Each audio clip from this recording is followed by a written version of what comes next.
माझं नाव निधी नितीन महाजन आहे.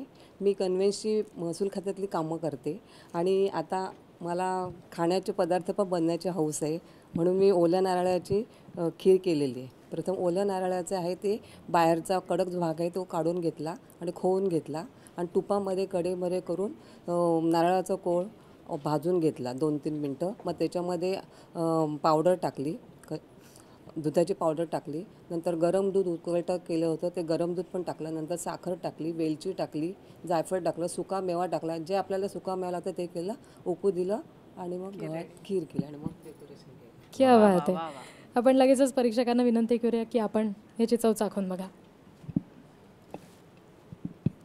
बरं, त्यांनी वापरलेल्या त्यातल्या ज्या काही जिन्नस आहेत ते सुद्धा तिथं त्यांनी ठेवलेले आहेत छोट्याशा डब्यात, की काय काय नेमकं वापरलंय त्यांनी.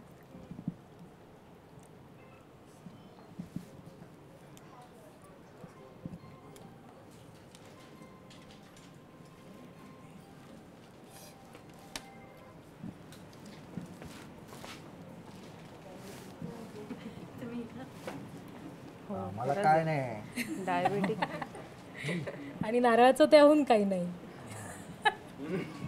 ते मगाशीच म्हणाले की आम्ही नारळ सगळ्यात खातो त्यामुळे नारळाचं त्याहून काही नाही. बरं, येस, धन्यवाद.